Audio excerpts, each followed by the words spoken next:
All right, welcome back everybody. We are gonna make a 100% whole wheat einkorn sourdough bread today. And this is really all that we're gonna need. It's a super simple recipe. I have our thermometer here for our water, just a bottle of water. I like to use a purified water, but you can use whatever you have. One batch of Levain, which I prepped last night. It's about 200 grams there. Some sea salt. I like to use Eden sea salt, but whatever works on your end, you can use whatever salt you prefer. And then of course we have our organic whole wheat einkorn flour. So you may have seen another video where I made a 100% all-purpose einkorn flour sourdough bread. Today we're gonna be going with just the whole wheat version, right? So as a quick refresher, the wheat berry has the wheat bran, the wheat germ, the endosperm is the center of the white part. And so the whole wheat flour is going to have more of the wheat bran, right? It's going to have more of the wheat germ. There's going to be more nutrients in there. There's going to be more fiber. So it's also going to provide a darker color and a somewhat more complex flavor profile for the sourdough, which is great. But it's simple, super simple. All we need to do is add a little bit more water. So when making the levain, for example, you add maybe 5% or so more water so that the whole wheat flour can really soak that up. So we're gonna get started here today. We have our digital scale here in a bowl. We're also gonna use a bowl scraper and a dough whisk. Some very simple things, but you can use many different items in your house. You don't necessarily need all these exact items to make this bread. But we'll get started now. Our first step is gonna be adding the water to the bowl. Then I'll generally warm that up before adding the levain and the flour afterward. All right, we're gonna get started with step number 1. Let's go ahead and add our water. We're gonna do 345 grams of water to start us off. And this is just room temperature water. I'm actually going to be putting it into the microwave for about 40 seconds or so I could bring it up to around 95 degrees. And this is really gonna help us with our levain when we dissolve it into the water. So there we go. I added just a little extra here, so we'll take some out. So we'll just take a little bit out of here. We try to be as exact as we can when baking, and especially when you have the digital scale, it's worth it. So there's 345 grams of water, perfect. So now let's get this into our microwave, and we will microwave this for, again, around 40 seconds or so. All right, so that has been in the microwave for about 45 seconds. And now we're gonna take our little thermometer here and see where we're at. 97, 96, this is 95, this is perfect. That is exactly where we wanna be. You don't wanna go over 100, you don't wanna be less than 90. Right in the middle and around 95 is just perfection. So next we're gonna take our active levain here, and we're going to add that to our water mixture as the next step. And this is bubbly and it just smells wonderful. It is ready to go. This is hitting it at the peak, which is what we want. And so we'll add that next. Okay, here we go. We're gonna go in with about 200 grams of our starter. So right around 545, 550 or so. We're almost there. And this happens pretty quick. About one more though should be good. That is about as close as we're gonna get it. Just 1 gram off, and that's totally fine. So let's get this stirred up next, and this should start dissolving into a milky substance, right? So we want all these thick bits to dissolve. And again, that is why we ended up using a warmer water. You don't have to do that, but it just makes it easier. It really helps this levain break apart so that you get a nice even consistency throughout. There we go. So this should only take maybe 30 or so seconds, maybe a minute total. If you see any big lumps in there, make sure to work those out as best you can. But ultimately, at the end of the day, even if you have a few chunks in there, it's not gonna ruin your sourdough bread. There we go. So Next step, we'll be adding our flour. Okay, so here is our organic whole wheat einkorn flour. And since this is the only flour that's gonna be going into our bread, we don't need to pre-mix it or add it to a separate bowl like you've probably seen me do in other videos. So we can go directly from here and just start scooping it all in. And so let's zero out our scale, and we're gonna go for about 576 grams of this whole wheat einkorn flour. And really, easiest thing to do is just start pouring it in rather than scooping. It can take quite a while if you do it that way. There we go, we're at 500. There we go. So we overshot just a little bit, but that's okay. Just take some out. We want 576. There's 573. And almost there, just a little dash. And we should be right at 576. Perfect. And while we're here, I'm gonna go ahead and add our sea salt. So I want to do about 10 grams. So we're at 576. So once we get to about 586, that should be more than enough.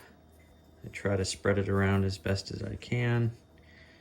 And so we can get an even distribution. There we go. 586 grams. There we have it.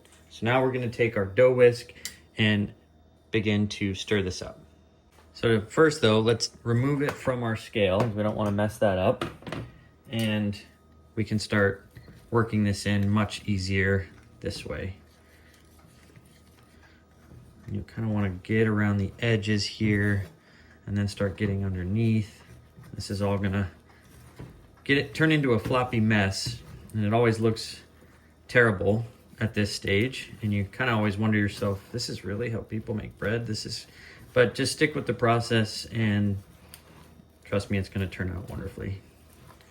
So once it begins to get a little too hard to work with your dough whisk, then I recommend actually switching over to your bowl scraper, as it will help you kind of clean everything up off the sides. So let's do that. Okay, we have our bowl scraper here that we're gonna use. And again, this just really helps us to kind of get all these dry bits off the side, work it back into the dough. You don't want to work this too hard, but you just want everything to come together. You don't want any super dry areas or wet areas. You just want a nice even distribution. You can see this is really coming together. Now there are variations to this bread. Obviously one of the things I love to add to my sourdough loaves, especially the einkorn loaves, is honey. You can add all kinds of different things, but I really love the addition of honey. I'm not adding it in this particular recipe today. I'm just gonna stick to our basic 100% whole wheat and just very simple ingredients, clean ingredients, just some salt, some water, some of our active sourdough starter. And these breads are delicious. Trust me, without honey, they're perfectly delicious, and we will eat them constantly. But if you did want to add just a little bit of honey, it will add some sugars, add a nice flavor profile. Just be aware that sometimes your baking times might have to come down just slightly so you don't burn it. Sometimes that can happen when you have the addition of sugars, but this is great. We're gonna get this covered here and we're gonna let it sit for our next step. So I like to use these little bowl covers here, but you can use a plate or a towel or really anything that you have in the kitchen. You really don't need super fancy equipment to make sourdough bread. Some things, as you get more into it, you find make it things a little more easy or efficient, but you really don't need all the fancy stuff. So don't worry about getting this towel, a kitchen towel, or really just even a plate will be perfectly fine. So unlike our other einkorn loaves that you may have seen so far in my channel, we're actually going to let this sit for about 15 minutes right now. We generally will cover this at this stage and let it rest for an hour, but we're only going to do 15 minutes for now, and then we'll move on to our next step. Okay, so this has been sitting for 15 minutes, and now we're going to uncover this and do our first stretch and fold. We're gonna do 2 sets of stretch and folds total with about 15 minutes in between. And we're gonna do this similar to how you've maybe seen it done in a few of my other videos, where we're gonna turn the dough out onto a flat surface. I'm gonna spray down the flat surface with a little water rather than putting flour down. We're gonna turn it out into a rectangle, stretch it into a rectangle, fold in each side of the rectangle, and then fold it in half one more time before putting it back in the bowl and letting it sit for another 15 minutes. So let's get started.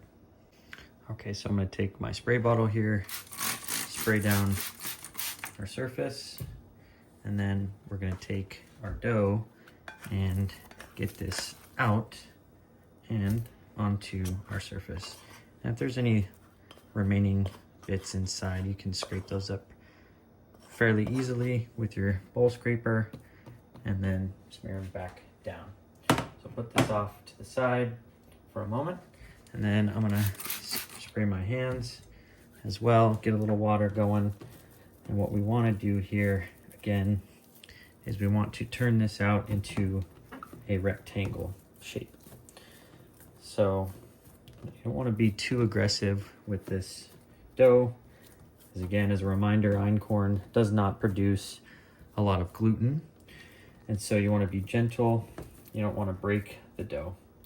All right, so I'm going to start by folding in one side, fold to the next, and work your way around till each side has been folded in, and then again fold that in half, and there we have it. So we'll put that back into our bowl over here, and we'll get started on the next step, which is letting this sit for 15 minutes more. We'll cover it, let it rest for 15 minutes, and then come back, do our second stretch and fold. Get our cover back on this, and there we have it. We'll set it aside for 15 minutes. Okay, our 15 minutes is up, so we're gonna take this off again and do the exact same step that we did previously. Gonna remove this onto a flat surface with some water on it. We'll do our stretch and folds, get it back into the bowl, and then let it rest again. So let's get going. Here's our spray bottle. Get that out of there. And now let's get this out of the bowl.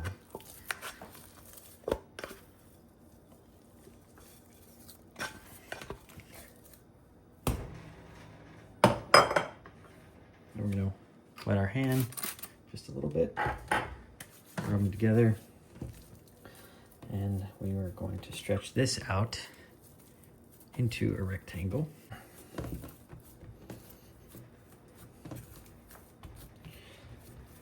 Okay,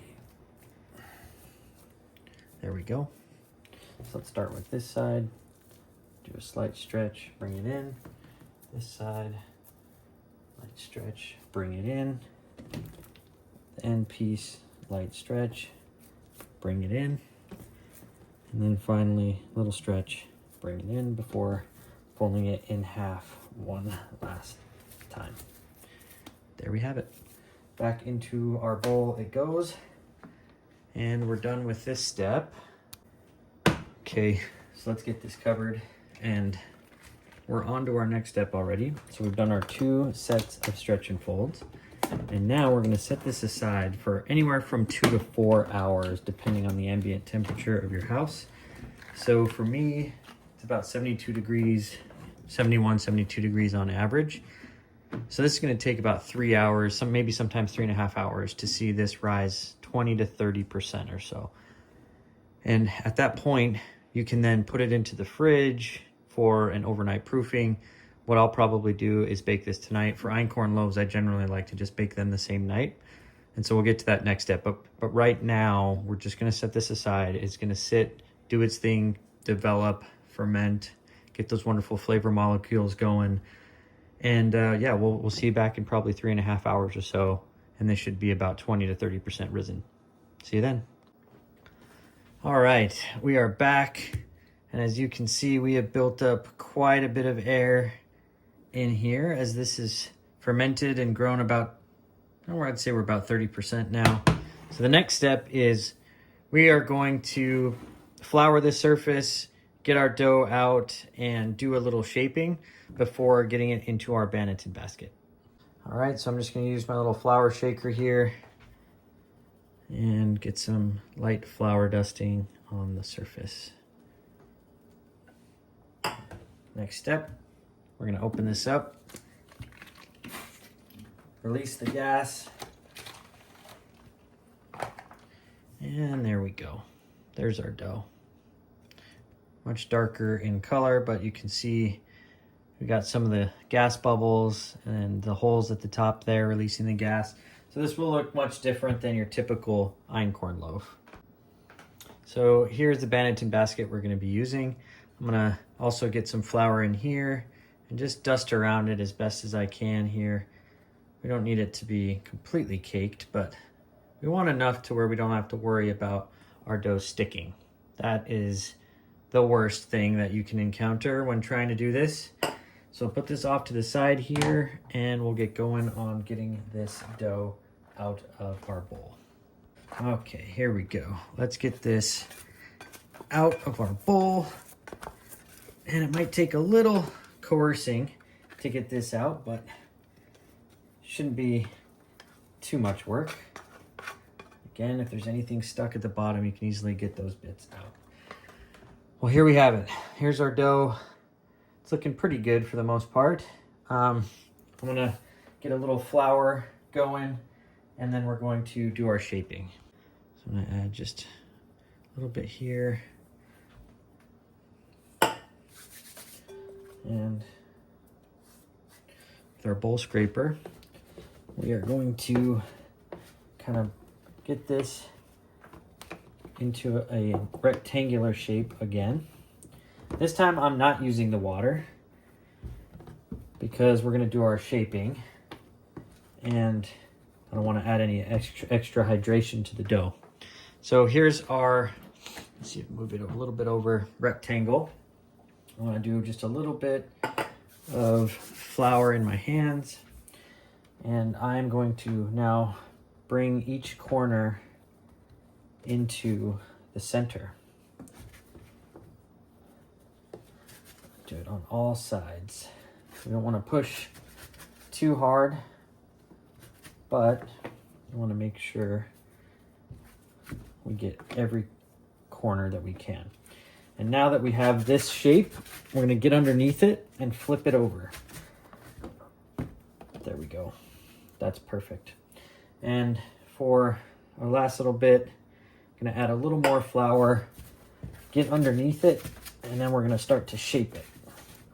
And we're going to cup and turn. So kind of use the bottom parts of your palm, cup, turn, cup, turn. Eventually what's going to happen here is the dough will start to stick to the flat surface underneath. And as you turn it, it'll create more tension on the top, which is what we're looking for. We want this top here to have a nice tight appearance and feel to it before it goes into our banneton basket. And so if you feel like you need to add a little more flour in there, feel free. But we really want to make sure that we have a nice taut surface on this dough. All right, I'm getting to the point where I'm liking it and we're about to get this into our banneton basket. So let's get this over here. We'll get underneath and we'll flip it seam side down, or seam side up rather. So you should have your nice, perfect little sourdough boule ready to go. All we need to do now is add a little light dusting of flour for the top. And then I'm going to put this into a plastic bag so that we can let it sit for just about an hour to maybe 30 minutes to 90 minutes, depending. Okay, so here are the bags that I like to use. They're just small plastic white trash bags. They're basically small trash bags, right? So what I do is I take the banneton basket, and you can see here I've dusted around the top a little bit and around the edges. That's as so that as this rises, we don't want any of the new dough that rises up to stick to any part of this banneton. You can put a cloth inside here too, which a lot of people do. I like the pattern that this banneton basket gives, the einkorn, so I don't. And I actually use a rice flour to cover this with. I don't use the einkorn flour. The rice flour has no gluten in it. And so it overall makes it so that it's less likely to stick. And if you're not doing a refrigerator proof or a cold overnight proof and just doing an ambient proof for like an hour, which we're about to do, it's more likely that you'll have this stick, right? Because the temperature's going to be a little higher. So you don't want your dough to stick to the banneton basket as a general rule. So try to do everything you can to avoid that. And how I do it is I like to use rice flour. So I keep a little on hand for those occasions so that I don't run into those issues. So I just do a light tie off here, and then I usually put this part down on the sides with my hands. That way this top part comes up, and so there's nothing touching the dough. So great, we're gonna put this aside for, I'm gonna go about 90 minutes or so. In about a half an hour, I'm gonna start preheating the oven to about 475 degrees or 500 degrees if you prefer, for about 30 minutes to an hour. And at which time we'll get it in the oven. Okay, so now we have our bread that has been sitting off to the side for the last 90 minutes or so. We've also been preheating the Dutch oven for about 45 minutes at around 470. And so now we're gonna take our dough out, get it onto the parchment paper, and then we'll take out our hot Dutch oven, put our bread in, and cover it and get it in the oven. Okay, let's get that. We also have our bread lamb so we can score the dough. Let's see how we did here.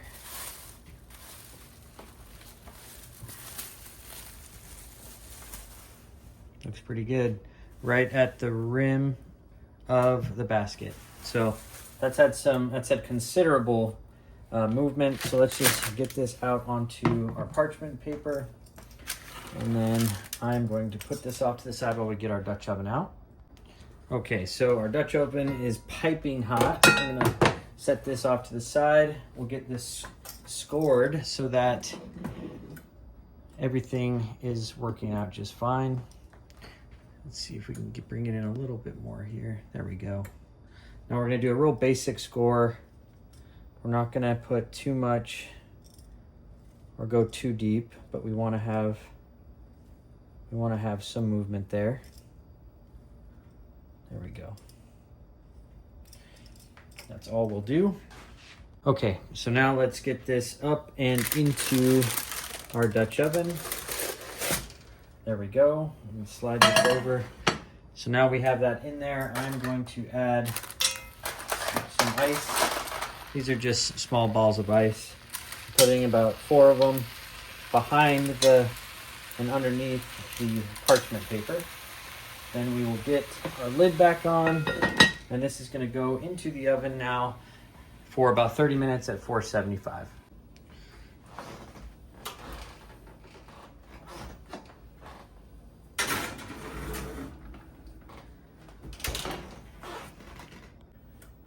Okay, now I'm going to remove the lid for the last 10 minutes.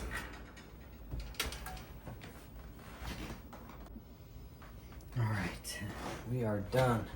That was the last 10 minutes with the lid off. And here we go.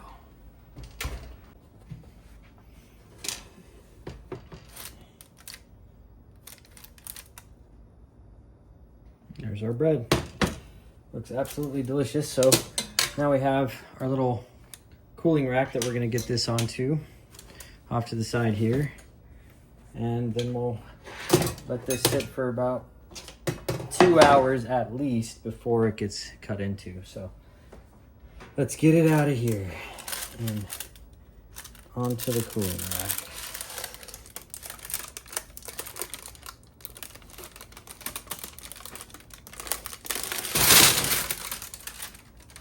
Not the most delicate of landings, but we made it, and here we have it.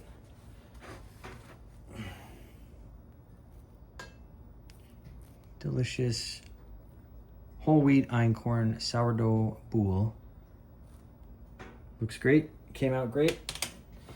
And I can't wait to be able to cut into this and try it. But for now, setting it aside, 2 hours, then I'll get it bagged up. I'll most likely cut into it in the morning. Okay, it is the next morning, and I didn't film it, but last night I got the bread into one of our bread bags here. I always put a date just so we know how long we have to eat it. For us, generally, it's about every 4 to 5 days. You can leave it out, but you can also cut it up and stick it in the freezer, and it'll last much longer. But let's go ahead and get this opened up. I would love to sample it this morning, have a little snack. I'm going to make some toast, I think. Here we go. There's our beautiful 100% whole wheat einkorn loaf. Absolutely delicious, smells amazing, has good sound, not too burnt on the bottom. It's perfect. And yeah, so let's kind of dig in and see what we can do, see how this all turned out. It's one of the more fun parts about making bread at home is getting to cut into it the next day and analyzing it, tasting it, putting some butter, maybe some olive oil, maybe some jam. So here we go. It's always nice to have a good bread knife. And again, remember when you're cutting sourdough bread, you really want to cut back and forth. You don't want to push down. Just let the knife do the work.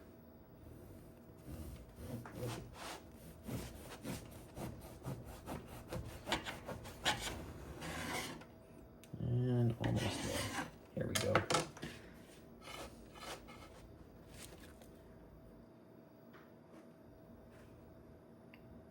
There's our bread. Came out perfect.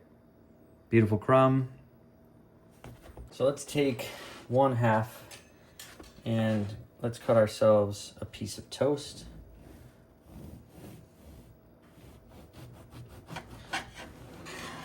It's a bit of a thicker piece, but that's quite all right. And here we have it. Just a little close up. Again, with einkorn, you're not going to have this open crumb. It's going to be less gluten production, so you're not getting these big holes like you might find in regular sourdough bread. But that's something I like about einkorn is you can put it in the toaster and apply some butter or jam on it very easily. There's the top, and of course the delicious crust on the bottom. So I'm just going to take this and cut it in half and go put it in the toaster. And we'll check back and we'll get to taste it, but it smells so good. You can obviously tell it's a bit darker than our traditional einkorn, but just looks incredible, smells incredible.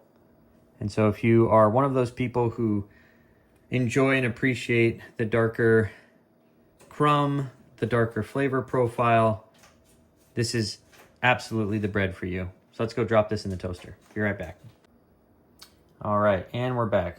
We have 2 beautiful toasted slices of bread.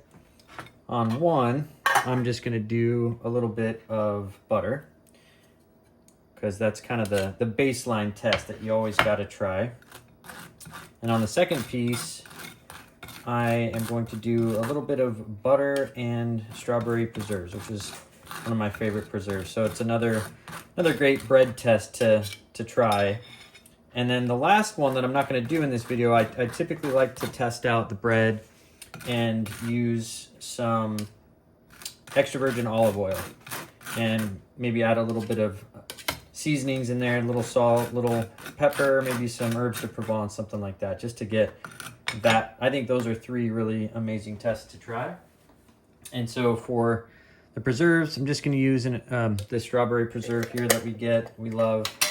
I'm going to add a little bit on top of the butter on this slice, and then spread that around.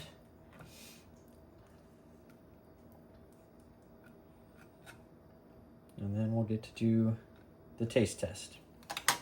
So let's start first with just butter. And you can see here, we have a nice coating of butter on top.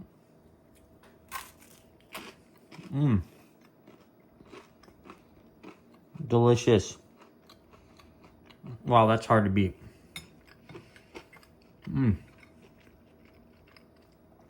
Now, wow, that tastes amazing. Let's give our strawberry preserves a shot.